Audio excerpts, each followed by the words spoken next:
Assalamualaikum warahmatullahi wabarakatuh. Salam sejahtera. Kami dari kelompok 2 mata kuliah Bahasa Indonesia. Pertama-tama kami akan mengenalkan nama anggota kelompok kami, dimulai dari saya.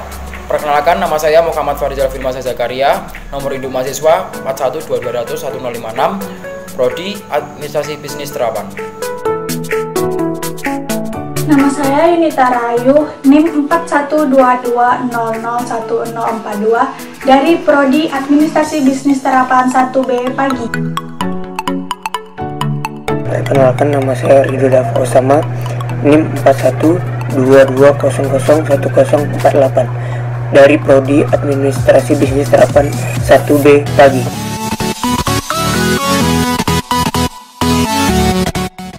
Perkenalkan, nama saya Tasya Mukijah Saputri, nomor induk mahasiswa 4122201049, Prodi Administrasi Bisnis Terapan, kelas 1B Pagi.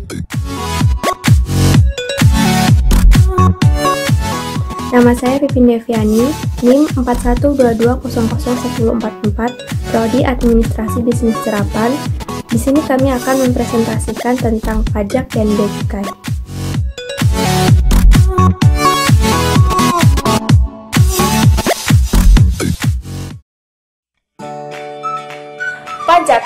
Pajak adalah pungutan atau iuran yang wajib dibayar oleh masyarakat berdasarkan ketentuan undang-undang yang bersifat memaksa dan tidak mendapatkan imbalan secara langsung yang bertujuan untuk membiayai pengeluaran-pengeluaran pemerintah yang berhubungan dengan negara. Yang kedua, fungsi pajak. Fungsi pajak terbagi menjadi dua. Yang pertama, fungsi anggaran atau budgeter, yaitu sumber penerimaan negara yang diperuntukkan untuk membiayai pengeluaran-pengeluaran pemerintah seperti APBN dan APBD. Yang kedua, fungsi mengatur atau regulatory, yaitu sebagai pengatur dan melaksanakan kebijakan di sosial dan ekonomi. Salah satu contohnya yaitu nilai pajak yang tinggi terhadap minuman keras yang bertujuan untuk mengurangi tingkat konsumennya. Yang ketiga, asas pungutan pajak di Indonesia. Asas pungutan pajak di Indonesia terbagi menjadi tiga. Yang pertama, asas domisili, di mana negara berhak mengenakan pajak atas seluruh penghasilan wajib pajak yang berdasarkan tempat tinggal di wilayahnya. Yang kedua, asas sumber, negara berhak mengenakan pajak atas semua penghasilan wajib pajak tanpa memperhatikan tempat tinggalnya. Yang ketiga, asas kebangsaan. Asas ini menghubungkan pengenaan pajak terhadap kebangsaan suatu negara. Yang keempat, sistem pemungutan pajak. Sistem pemungutan pajak ini dibagi menjadi tiga. Yang pertama, official assessment system, yaitu suatu sistem pemungutan pajak yang dimana besarnya pajak terutang ditentukan oleh aparat pemungut pajak atau pemerintah. Yang kedua, self-assessment system, yaitu suatu sistem pemungutan pajak yang dimana besarnya pajak terutang ditentukan oleh wajib pajak itu sendiri. Yang ketiga, withholding system, suatu sistem pemungutan pajak yang dipungut oleh orang pihak ketiga yang telah ditentukan oleh Menteri Keuangan. Dan yang kelima, ada unsur-unsur pajak. Di dalam unsur-unsur pajak terdapat tiga bagian. Yang pertama, subjek pajak. Subjek pajak bisa disebut juga dengan wajib pajak. Wajib pajak adalah orang pribadi atau badan yang menurut ketentuan peraturan perundang-undangan perpajakan ditentukan untuk melakukan kewajiban perpajakan. Contoh dari orang pribadi adalah 1. Orang yang dilahirkan di Indonesia. 2. Orang yang berada di Indonesia lebih dari 183 hari dalam jangka waktu 12 bulan. Dan yang ketiga, orang yang dalam 1 tahun berada di Indonesia dan mempunyai niat untuk bertempat tinggal di Indonesia. Contoh dari badan yang didirikan di Indonesia: 1. Perseroan terbatas. 2. Persekutuan Komanditer atau CV. 3. Badan usaha milik negara atau BUMN. 4. Perseroan dan persekutuan atau firma. Kelima, koperasi. Dan yang keenam, yayasan atau lembaga. Yang kedua, ada objek pajak. Objek pajak adalah hal yang dikenakan pajak dan dasar untuk menghitung pajak yang terutang. Contohnya, penghasilan, kekayaan, bangunan, tanah, kendaraan, dan laba perusahaan. Dan yang ketiga, ada tarif pajak. Tarif pajak adalah dasar pengenaan besarnya pajak yang harus dibayar subjek pajak terhadap objek pajak yang menjadi tanggungannya. Contohnya, tarif tunggal. Tarif tunggal adalah pajak yang menggunakan satu macam tarif saja. Tarif tunggal terdiri dari tarif tetap dan tarif proporsional. Tarif tidak tunggal. Tarif tidak tunggal adalah pajak yang menggunakan lebih dari satu macam tarif. Tarif pajak jenis ini terdiri dari tarif progresif dan tarif degresif.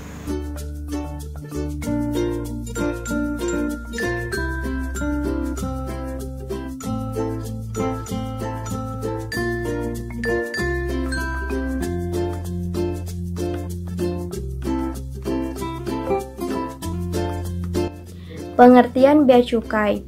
Bea berasal dari bahasa Sanskerta yang berarti ongkos. Bea dipakai sebagai istilah ongkos barang yang masuk atau keluar dalam suatu negara, yakni bea masuk dan bea keluar.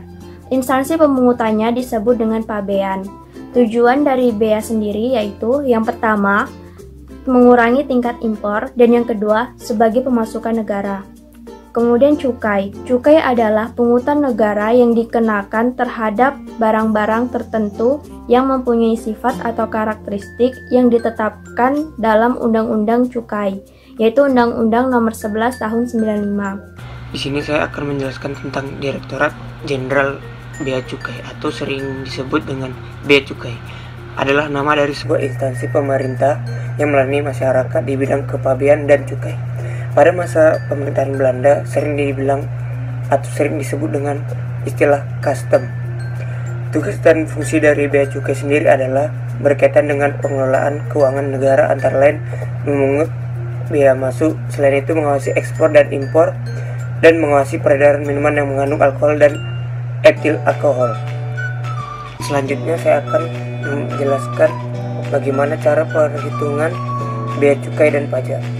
Pemungutan bea masuk dan pajak dalam rangka impor di sini memakai pola official assessment, di mana pejabat bea dan cukai melakukan perhitungan dan pemungutan atas barang kiriman tersebut, di mana nilai pabean yang dimaksud sesuai international commercial term, yaitu dengan menggunakan terminologi penyerahan barang atau cost, insurance, dan freight atau chief. Biaya-biaya transportasi dan asuransi harus ditambahkan ke dalam biaya yang sebenarnya dibayar atau yang seharusnya dibayar. Pengertiannya, harga barang sama dengan cost, asuransi sama dengan insurance, ongkos kirim sama dengan freight. Untuk barang impor yang tidak melalui PJT atau perusahaan jasa titip barang bisa dihitung dengan cara yang pertama, bea masuk sama dengan chief dikali tarif bea masuknya, bisa 0%, bisa 5%, bisa 10%. Yang kedua, PPN sama dengan chief tambah bea masuk dikali 10%. Yang ketiga, PPH sama dengan chief tambah bea masuk dikali 7,5%, bisa kena 2,5% bila punya API atau 15% bila tidak punya NPWP. Untuk barang impor melalui PJT atau kantor pos, tata cara perhitungan sama dengan formula di atas. Hanya sebelumnya harga barang dikurangkan dengan 50 US dollar. Yang selanjutnya saya akan menjelaskan tentang penjaluran di bea cukai. Di bea cukai ada 4 jalur secara teknis. Yang pertama, jalur prioritas yang khusus untuk importir yang memiliki track record yang sangat baik. Yang kedua, jalur hijau. Jalur ini diperuntukkan untuk importir dengan track record yang baik dan dari segi komoditi impor bersifat risiko rendah. Yang ketiga, ada jalur kuning. Jalur ini diperuntukkan untuk importir dengan track record yang baik dan dari segi komoditi impor bersifat risiko rendah. Yang keempat adalah jalur merah atau red channel.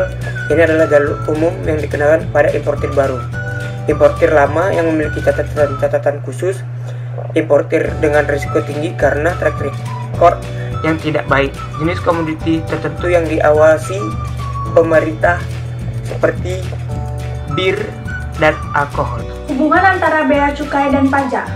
Hubungan antara pajak negara yang dipungut oleh DPJ dan kewajiban bea masuk atau bea keluar dan cukai yang dipungut oleh DJBC saling berkaitan erat yang dapat dilihat melalui pemahaman istilah kewajiban dan pemahaman ketentuan perundangan yang ada.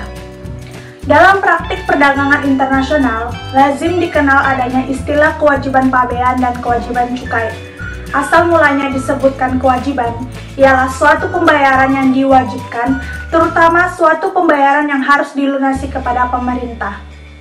Hubungan dengan Undang-Undang Pajak sebagai pajak objektif yang berkaitan dengan barang kena pajak, yaitu PPN dan PPNBM, sebagaimana diatur dalam Undang-Undang Nomor 8 Tahun 1983 dan Nomor 11 Tahun 1994, serta Nomor 18 Tahun 2000 tentang pajak pertambahan nilai dan pajak penjualan barang mewah disebutkan dalam ketentuan umum.